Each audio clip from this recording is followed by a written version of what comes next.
The NFL and the NFLPA have agreed to study alternative methods when it comes to treating pain in players. And Tank, I feel like this is a really important conversation. And for once, the NFL and the NFLPA are agreeing on something. Right. Yeah. How big is this? I mean, this is huge, and I feel like I need to frame it a little bit for folks because I remember during my playing days, Steve McNair was our quarterback, and this dude could barely walk into the facility, you know, the week leading up to the game, but then somehow he'll get hopped up on painkillers, go out on Sunday, and then turn into Eric McNair, damn near Superman, and just will us to victory.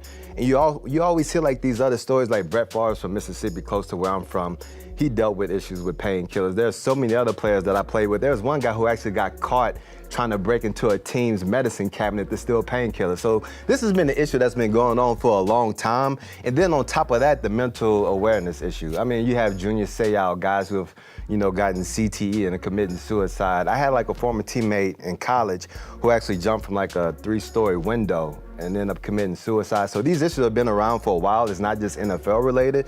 So for the top league we're in the world, basically to say that this is an important issue that we want to help resolve some of these problems that players are having, and hopefully it trickles down to, you know, college, high school, and these lower levels. I feel like it's one of the best things that could come around. So they've agreed to have 2 committees, like you said. One is for medicinal research and the other is for mental health, which is extremely important. One of the topics of conversation in this is the use of medical marijuana. Are people just assuming that that's where this will lead, or is that one of the tools they will look into? I think it's a couple things. One, players are going to use weed. Right. I mean, it's one of those things where the NFL tests for it, but I'm not sure they really want to police it strong because, like, really, if you don't want someone to do something, are you only going to test for it once a year? I mean, that's like, for example, like, say we're dating and I'm cheating on you. Are you only gonna go in my phone once a year and then tell me when you go into my phone? Like, obviously I'm not gonna get caught. Right. So if the league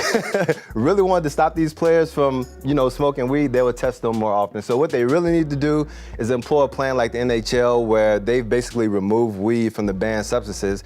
And then therefore, like if a player pops up with high THC levels, then they put them in a program and help them, you know, along their way just to try to figure out if they have a problem or not. Otherwise, they don't police it, they don't criminalize it.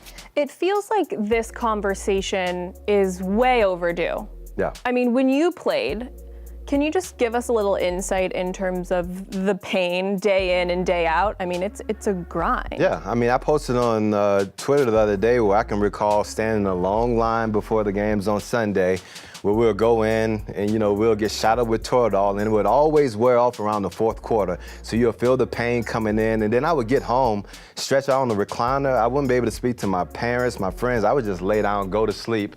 Obviously, I wake up around 11 or 12, and then we'll go out. And so at the same time, you're medicating with alcohol to try to alleviate the pain.